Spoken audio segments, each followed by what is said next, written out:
Ethan Lawson had always taken pride in his home. As a city planning official, he'd spent years working to improve infrastructure, create fair housing regulations, and ensure neighborhoods thrived under reasonable governance. But nothing could have prepared him for the chaos that would unfold when he moved into his quiet suburban neighborhood, one that was ruled with an iron fist by the self-appointed queen of the HOA, Karen Whitmore. For Ethan, his home was more than just a house, it was his sanctuary. Nestled at the end of a cul-de-sac, his property stood out, not for being garish, but for its understated elegance. A craftsman-style home with warm, ambient porch lights, a carefully manicured lawn, and a cozy backyard where he spent his evenings unwinding with a glass of bourbon. It was the kind of peaceful existence he had always envisioned. But that peace was about to be shattered. Karen, the HOA president, had a reputation. The kind of reputation that made neighbors lower their blinds when she patrolled the street, clipboard in hand. She took her job seriously, too seriously. Whether it was measuring the height of grass with a ruler or issuing warnings over non-approved garden gnomes, Karen thrived on control. And when she spotted Ethan's porch lights, a warm, amber glow instead of the HOA-approved cold LED white, she saw her next target. One evening, as Ethan returned from work, he found a bright orange violation notice taped to his front door.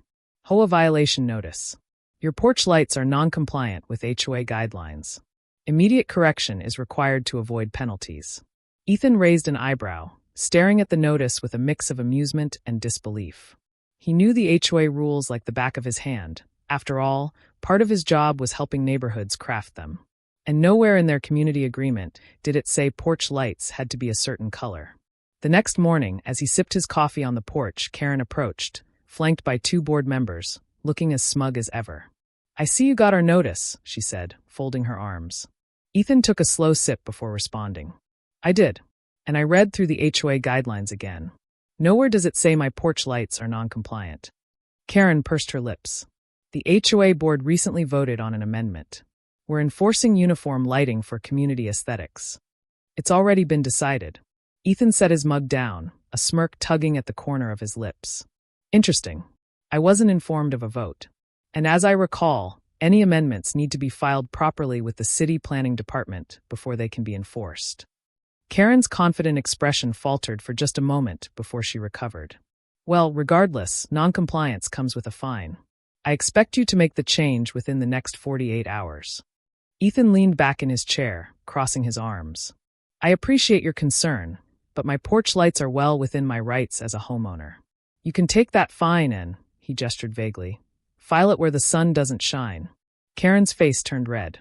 "You think you can just ignore HOA rules?" she spat. "I run this neighborhood, Mr. Lawson." Ethan chuckled, standing up. "Oh, I know exactly how HOAs work, Karen. But what you don't know," he paused, enjoying the moment, "is who you're dealing with." Karen huffed. "We'll see about that." And with that, she stormed off, already planning her next move. Ethan had no idea just how far she was willing to go. The next morning, Ethan woke up to find another notice stuck to his front door. This time, it wasn't just a warning, it was a fine. Notice of noncompliance, fine issued. Amount due, $500. Violation, unauthorized porch lighting. Failure to comply will result in escalating penalties. Ethan sighed, shaking his head. He knew HOAs could be power-hungry, but Karen was escalating things at a ridiculous pace. He wasn't about to let this slide. With his coffee in hand, he strolled over to Karen's house, a pristine two-story colonial at the center of the neighborhood. He found her watering her already flawless lawn, a smug expression crossing her face as she spotted him. "Back already?" she chirped, feigning innocence. Ethan held up the fine. "Care to explain this?" Karen set down her watering can, giving him a condescending smile. "It's simple. Non-compliance leads to penalties. That's how an HOA works, Mr. Lawson." Ethan crossed his arms. "Funny thing is, I checked with the city records this morning. There hasn't been an official filing for any amendment regarding porch lights." Karen's smile twitched. "The HOA board voted." "Yes, but that vote doesn't mean anything if it's not filed with the city and approved. That makes this fine, unenforceable." Karen's eyes narrowed. "You think you can bend the rules just because you work for the city?" Ethan chuckled. "No, I think you can't bend the rules just because you run an HOA." Karen took a step closer, her voice lowering. "Listen here, Mr. Lawson. If you don't pay that fine and replace those lights, we'll take further action." The HOA has the authority to ensure compliance. Ethan smirked. Actually, you don't. Karen's nostrils flared. You'll find out soon enough. And with that, she turned on her heel and marched back into her house, slamming the door. Ethan exhaled. He knew people like Karen, intoxicated with power, desperate to control every aspect of their little world.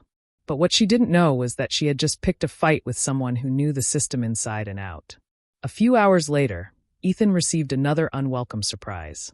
A city code enforcement officer stood at his front yard, clipboard in hand, accompanied by Karen and another HOA board member. The smug satisfaction on Karen's face told Ethan everything he needed to know. She had escalated. "Sir, we've received reports of a potential code violation regarding exterior lighting," the officer said. Ethan barely held back a laugh. "You're kidding me." The officer glanced at his paperwork. "HOA President Whitmore claims your lights are out of compliance with community standards." Ethan turned to Karen. "Calling in the city already? That was quick." Karen smirked. "We take violations seriously, Mr. Lawson." Ethan sighed and looked at the officer. "I appreciate you coming out, but do you have the actual municipal code stating that porch lights must adhere to HOA regulations?" The officer hesitated. "Well, I don't see anything about porch lights in the municipal code, no." Ethan clapped his hands together. "Then I'd say your job here is done." Karen's face twisted in frustration. "Wait, the HOA." The officer held up a hand. "Ma'am, if this isn't a city code violation, I have no jurisdiction here." He turned to Ethan and nodded. "Sorry to bother you, sir." Ethan watched as the officer walked away, leaving Karen fuming. "You think you've won?" she spat. Ethan grinned. "No, I think you're wasting everyone's time over something that isn't even a real rule." Karen turned on her heel, muttering to herself as she stormed off. But Ethan knew she wouldn't stop. She had already escalated once, and people like Karen never backed down. They doubled down. And sure enough, she had another trick up her sleeve. That night, Ethan spotted a strange car parked across the street, its headlights dim. Someone was watching his house. Karen wasn't done yet.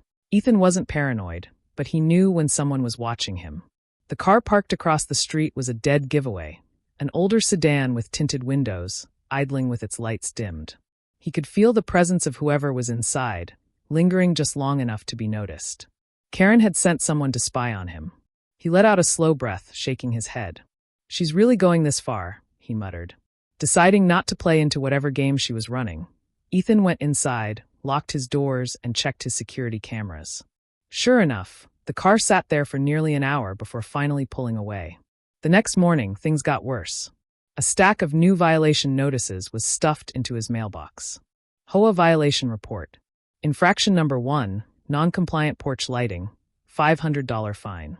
Infraction number 2, lawn exceeding HOA-approved grass length, $250 fine. Infraction number 3, unauthorized decorative items on property, garden gnome, $200 fine. Total due, $950. Ethan groaned. She's making stuff up now. His lawn was meticulously maintained, and he didn't even own a garden gnome. Before he could toss the notices in the trash where they belonged, a loud knock sounded at the door. When he opened it, he was greeted by two unfamiliar men in suits.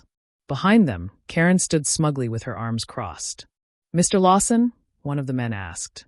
"We're here representing the HOA legal team." Ethan exhaled through his nose. "Oh, this is going to be good." The man continued, handing him a formal letter. "Due to your continued noncompliance, the HOA is prepared to take legal action, including property liens and further enforcement measures." Ethan arched a brow. "A lien? Over porch lights and imaginary violations."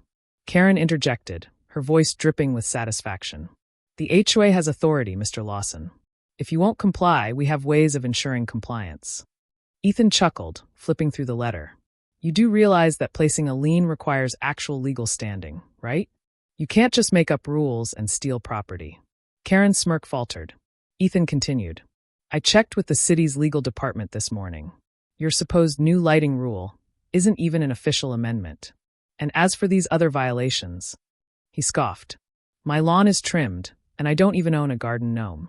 So tell me, exactly what legal standing do you have?" The HOA lawyers exchanged uneasy glances. Karen, however, stood her ground. "We'll see what the courts say," she snapped. Ethan stepped forward, lowering his voice. Karen, do you really want to go down this road? She didn't answer, just gave him one last glare before storming off. Ethan watched her retreat, knowing this wasn't over. If anything, Karen was about to get desperate, investigating the HOA's corruption. That night, Ethan decided to dig deeper. Something about the HOA's aggressive tactics felt off. He'd dealt with neighborhood disputes before, but Karen's level of control seemed excessive. He started researching public financial records tied to the HOA. And that's when things got interesting. The HOA's annual budget didn't add up. Thousands of dollars in maintenance fees were being funneled into a vague category labeled Community Improvement Fund. Yet, no major improvements had been made in years. Then, he found something even more suspicious. Karen had recently completed a massive renovation on her home. New roof, high-end landscaping, a state-of-the-art security system. All within the past year. And the kicker? The expenses almost perfectly matched the missing funds from the HOA budget. Ethan leaned back in his chair, rubbing his chin. Well, Karen. Looks like you've been helping yourself to the community's money. Cracks form in the HOA. Ethan wasn't the only one suspicious of Karen's antics. Over the next few days, he started speaking with his neighbors, carefully, subtly. It didn't take long to realize many of them were just as frustrated with the HOA as he was. I paid a fine last year for unauthorized holiday decorations, one neighbor confessed. All because I had a wreath on my door. Karen forced me to repaint my mailbox, another added. Said it didn't match community standards. Cost me $200. Then came the biggest revelation. A longtime resident, Mrs. Collins, whispered to Ethan over coffee. You know, Karen's house used to be falling apart. Then one day, boom, she's got a whole remodel. Funny thing is, I heard she never even hired contractors. Ethan smirked. Oh, I think I know exactly how she pulled that off. Armed with evidence and growing community support, he knew it was time to strike back. Karen had been running the HOA like her personal empire. But empires fall. And Ethan was about to make sure hers did, spectacularly. Ethan had dealt with bureaucratic nightmares before, but Karen was on a whole different level. She wasn't just power-hungry, she was corrupt. And now, with evidence of her siphoning HOA funds into her own pocket, he was ready to make his move. But before he could, Karen escalated again. This time, she crossed the line. The HOA's boldest move yet. Ethan woke up to the sound of heavy machinery outside his house. Frowning, he threw on a jacket and stepped onto his porch, only to find construction workers tearing up his driveway. What the hell is going on? He demanded. One of the workers barely looked up. We were told this is part of the new HOA community expansion project. New sidewalks going in. Ethan's jaw clenched. I never approved this. Just then, Karen appeared, clipboard in hand, a victorious smirk on her face. Good morning, Mr. Lawson, she chirped. As per the HOA's authority, we've initiated upgrades for the community. Your driveway had to be adjusted. Ethan exhaled slowly, forcing himself to stay calm. Karen, you do not have the legal authority to tear up my property. Oh, but we do, she countered. Article 14, Section B of the HOA guidelines states that improvements benefiting the overall aesthetic of the community may be undertaken by the HOA, with or without homeowner approval. Ethan shook his head. You do realize that this HOA has zero jurisdiction over my property, right? Karen scoffed. You live in the neighborhood. That makes you subject to our rules. Ethan smirked. Actually, it doesn't. Karen's smile wavered for a split second before she recovered. Ethan crossed his arms. You see, when this development was built, my property was never annexed into the HOA. Legally, I'm not even a member, which means all of your fines, warnings, and this little construction project you've got going on. Completely illegal. Karen's face turned pale.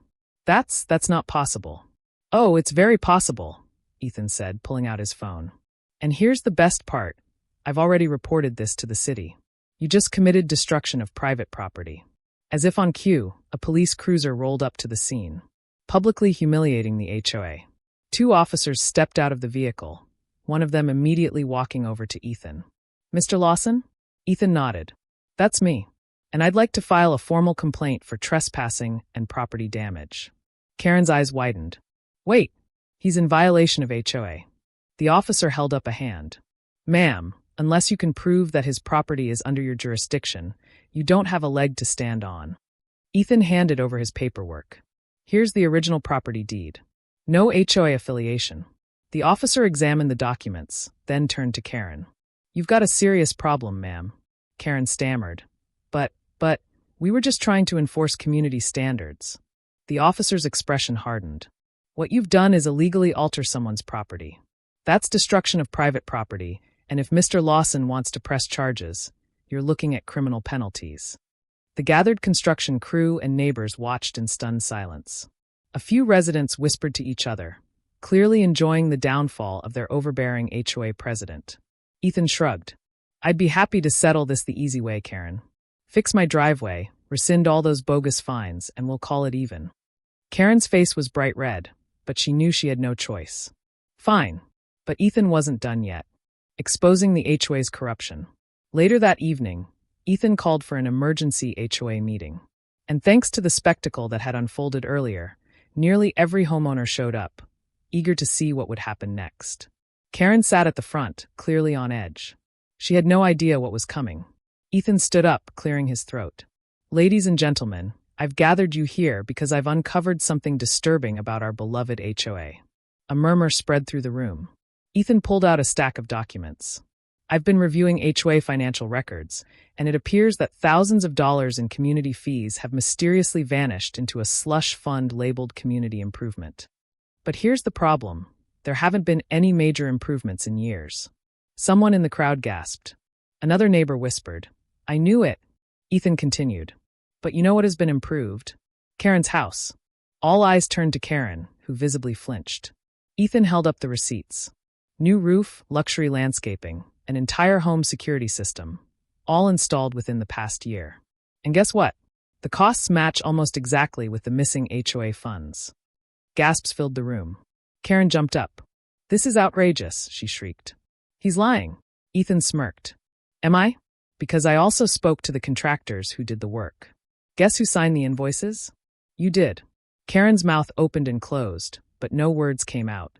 The HOA board members exchanged nervous glances. Homeowners were now outright murmuring in anger. A man in the back stood up. "Is this true, Karen?" She stammered. I was just using funds to help the neighborhood." Ethan raised an eyebrow. "By upgrading your house?" The tension in the room was palpable. Finally, one of the board members stood. "I think it's time for a vote of no confidence." The room erupted in applause. Karen's reign was crumbling, and Ethan knew she was about to lose everything. Karen was cornered. The walls were closing in, and she knew it. The HOA board had turned against her. The homeowners were furious, and the police were already looking into the financial discrepancies Ethan had exposed. But instead of backing down, Karen did what desperate people do. She doubled down. A last-ditch effort. The very next morning, Ethan woke up to the sound of loud knocking on his door. When he opened it, he wasn't surprised to find two uniformed police officers standing there. One of them, Officer Grant, cleared his throat. "Mr. Lawson, we received a call about a disturbance at this residence." Ethan raised an eyebrow. "A disturbance?" The second officer checked his notes. "Yes, the report says you have illegal surveillance equipment installed, violating privacy laws. Allegedly, you've been filming people in the neighborhood without their consent." Ethan almost laughed. He glanced over at his security cameras, the same ones that had caught Karen's illegal activity days before. "Let me guess," he said, folding his arms. "Karen Whitmore called this in?" The officers exchanged glances, but didn't confirm it. They didn't have to. Ethan already knew. He gestured toward the cameras. "Feel free to check my system. These are standard security cameras, perfectly legal under both state and city laws." The officers hesitated, but after a quick inspection, it was clear that Karen's report was bogus. "Looks like everything's in order," Officer Grant admitted, shaking his head. "Sorry for the trouble, sir." Ethan smirked. "No problem, but I'd like to file a false police report complaint against the person who called this in." That got their attention. The officers took down his statement, and as they left, Ethan spotted Karen watching from across the street. The moment she realized he saw her, she turned and hurried inside. She was running out of options. Caught in the act. That night, Ethan reviewed his security footage. He had a feeling Karen wasn't done yet. Sure enough, around 2 a.m., a shadowy figure appeared on his property. Ethan leaned in closer. It was Karen. She was sneaking around his yard, tampering with his porch lights. He watched as she unscrewed a bulb and then planted something near his front step. "Gotcha," Ethan muttered, a grin forming. The next morning, before Karen could make her next move, Ethan made his. At the HOA's emergency meeting, he played the footage in front of everyone. The room fell dead silent. Karen froze. The footage clearly showed her sneaking onto Ethan's property, messing with his lights, and placing something near his house. Ethan paused the video and turned to the crowd. "Tell me, Karen, what exactly were you doing trespassing on my property at 2 a.m? Karen stammered, her face pale. I was just checking for violations." A man in the back of the room, one of the board members, stood. "Karen, we've had enough. You've been caught lying, stealing HOA funds, and now breaking into someone's property. This is beyond HOA matters. This is criminal." Another homeowner muttered, "She's done for." Ethan leaned forward, enjoying every second. "And before you make any more excuses, I'd like to remind everyone, I reported her to the police this morning."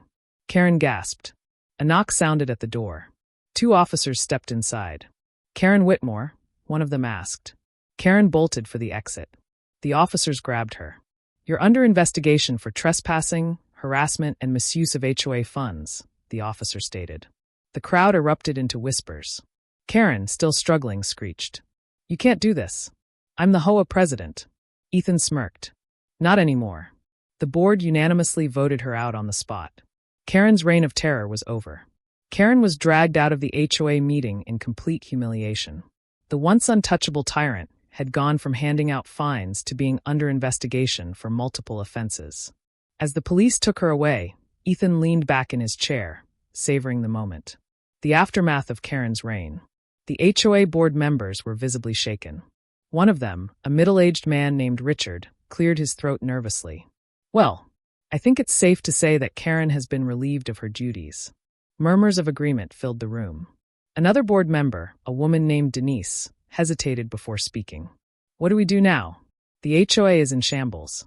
Ethan shrugged, standing up. "That's up to all of you. But you should probably start by reimbursing every homeowner who was scammed out of their money." Richard winced. "That could bankrupt the HOA." Ethan smirked. "Then maybe the HOA shouldn't exist at all." The room erupted in murmurs. A younger homeowner stood. "I agree. What has the HOA even done for us? Besides steal our money and harass us?" A woman in the back raised her hand. "Can we vote to dissolve the HOA?" Richard's eyes widened. Wait, let's not be too hasty." Ethan held up a hand. "Actually, they can. If the majority of homeowners vote in favor of dissolving the HOA, it's legally binding." The tension in the room shifted. People exchanged glances. And then, one by one, they raised their hands. Richard and the remaining board members looked horrified as nearly every single homeowner voted to dissolve the HOA. The HOA is no more. Over the next few weeks, the once powerful HOA collapsed. Homeowners filed lawsuits demanding their stolen money back. Investigations into Karen's fraudulent activity revealed even more corruption. Karen's house, once the most prestigious property in the neighborhood, went up for sale. Forced to pay back thousands in stolen funds, she had no choice but to leave.